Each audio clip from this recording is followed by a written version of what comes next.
Salut, c'est Ali. Aujourd'hui, émission spéciale Rugball. Ça va être complètement foufou. Durant les 2 prochaines heures, nous allons décrypter et analyser le plus grand tournoi de Blood Bowl du Sud-Ouest.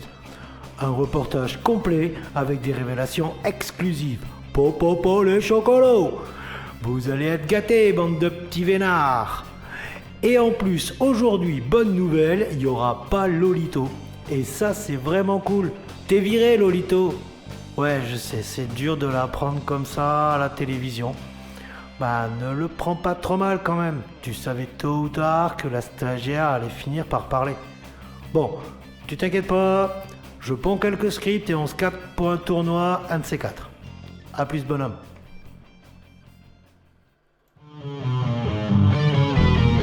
Tout d'abord, nous allons commencer cette émission spéciale Rugball par un tour d'horizon de ce qu'il n'y aura pas. Ouais, nous n'allons vous montrer aucun portrait de coach. Un mini-format consacré à l'histoire, l'évolution et le palmarès d'un coach qui marque son époque, revenant sur les faits marquants qui ont façonné son style de jeu. Rien de cela ne vous sera montré aujourd'hui car on aime vous faire plaisir. Ensuite, il n'y aura pas d'interview exclusive non plus. On continue de vous régaler avec l'absence totale d'entretien particulier avec les organisateurs du tournoi. Imaginez toutes ces interrogations qui vont rester en suspens. Si Lolito avait été présent sur la vidéo, il aurait demandé plein de choses comme « Mais qui êtes-vous ? Pouvez-vous vous présenter pour la Lot of TV ? Et aussi, le Rugball existe-t-il depuis longtemps ? Combien de litres de bière sont-ils nécessaires pour l'organisation du tournoi ? Qui a préparé ce merveilleux parmentier de canard ? Non mais qui, vraiment, c'était trop bon. Combien de Coupes du Monde avez-vous gagné ? Ou encore, êtes-vous pour ou contre l'avortement ? Toutes ces questions resteront sans réponse durant notre émission. Eh oui ! Et aussi, ou plutôt et non plus, pas d'interview de coach, ni du vainqueur, ni du capitaine d'équipe, ni de personne. C'est au moins autant de questions qui resteront en suspens. Pour finir, il n'y aura pas Cabretin non plus, car il est en retraite musicale dans le Tarn-et-Garonne. Bien à lui. Sans plus attendre, quelques chiffres. Alors tout d'abord, 6. 6, c'est un chiffre. Et le nombre de phases qu'ont la majorité des dés utilisés par les coachs. Ainsi que le nombre de matchs joués au Rugball. Ouais, non, c'était crevant d'ailleurs. 31. 31, c'est aussi un chiffre. Ah non, maintenant c'est un nombre. Comme la Haute-Garonne, 31e département de France par ordre alphabétique. 12, soit le nombre de tables. Mais nous reviendrons ultérieurement sur ce point. 24 équipes ont pris part à la compétition. Et pas moins de 96 coachs. C'est pas les 40 places du Quercy Bowl qui vont lui faire de l'ombre. Sans plus attendre, voici une revue de la remise des prix. Et ça va être long parce que qu'est-ce que ça en donne des prix, dis donc ? On commence par le prix peinture qui revient à Markelos. Il a mis des jolies couleurs sur ses petites figurines. Le prix du voyageur revient aux déchus. Félicitations, ils sont venus de loin pour le gagner. Le premier au classement individuel, avec 5 victoires et 1 nul, j'ai nommé Chabrouze. Eh ben, elle n'est pas venue pour rien lui non plus. L'équipe qui a marqué le plus de touchdowns durant toute la compétition, les Pilous. Ouais, l'année dernière, ils avaient gagné.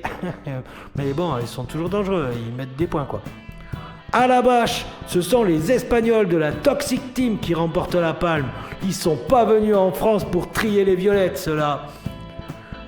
Le prix de l'agression revient au garçon de coiffeur, un titre qui nous rappelle qu'à Blood Bowl, la triche, ça paye. Passons à la cuillère de bois. D'année en année, il y a toujours plus d'équipes qui la convoitent. Il faut dire qu'elle est belle. Bravo aux Espagnols de la Berguida Champion qui coiffent les balès et la lot-off de peu. Ouais, on était en lice pour ça chez nous. Voilà. Et maintenant, le prix le plus important, celui qui fait rêver la majorité des coachs. Il a été remporté par quelqu'un qui avait bien calculé son coup, qui montre jusqu'au bout qu'il le mérite. C'est le prix du bar. remporté par Grammy. Non mais regardez, il a même sa bière quand il vient chercher son prix. Ça, c'est balèze. Passons au podium. En troisième position, les Blood Bowler associés, qui sont venus pour casser les bouches. Troisième, c'est plutôt pas mal. En deuxième position, les Brelock As. Ouais, ils sont chez eux. Voilà, ça fait un moment qu'ils voulaient le gagner. Ils sont pas loin. Et enfin, les vainqueurs de ce Rugball 2025 ne sont autres que l'équipe de France. En même temps, si on met une équipe nationale contre des clubs régionaux, c'est sûr que c'est pas très équitable. Enfin bon, je vous avais dit que je reviendrais là-dessus. Les 12 tables. Et beaucoup ont posé cette question. Pourquoi y a-t-il une table 0 ? Eh bien, sachez que le nombre 12 est un nombre porte-malheur. Beaucoup ne le savent pas, mais les vendredis 12 n'accueillera jamais un rugball. Eh oui, ça ne commencera jamais un vendredi 12. Sinon, je sais pas pourquoi ils ont fait ça, mais voilà.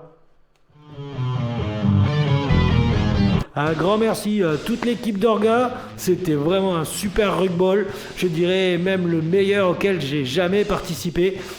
J'étais pas là il y a 3000 ans quand Isildur a pas balancé l'anneau, donc j'ai pas vu les premiers rugballs, mais je peux pas vous dire. Mais en tout cas, moi depuis que je fais des rugballs, c'était le meilleur. Du coup, 2025, un très grand cru. Venez l'année prochaine. Enfin, s'ils l'organisent, mais là, ça y est, c'est parti. Maintenant, ils en font un tous les ans. Hein Maël c'est cool, vous refaites l'année prochaine, maintenant c'est bon, c'est tous les ans. Et avant de terminer cette émission, voici une annonce des tournois dans le sud-ouest pour la seconde partie de l'année.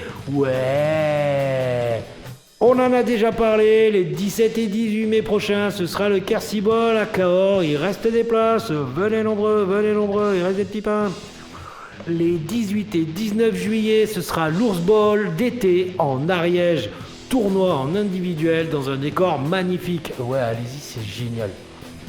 Les 23 et 24 août, ce sera le Cognac Ball. Tournoi en individuel aux souvenirs plutôt vaporeux. Les 30 et 31 août, la semaine d'après, ce sera le Booze Ball. Tournoi par équipe de 4 dans le Tarn-et-Garonne. Il reste des places.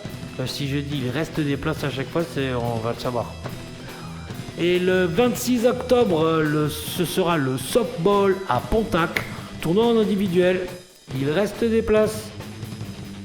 Et enfin, l'annonce qui nous a été faite pendant le rugball, la Coupe Sud-Ouest revient et sera organisée les 15 et 16 novembre prochains à Agen. Et oui, ce sont les pilots qui ont gagné et qui se sont engagés à l'organiser. Alors voilà, maintenant, on n'a plus qu'à y aller. Et... cette fois-ci, on va la gagner. Ouais. Chouchou, on la gagne celle-là. Et voilà, avant de vous quitter, voici un petit montage photo du rugball sur une petite musique mignonne composée spécialement pour l'occasion. À bientôt et bisous tout le monde.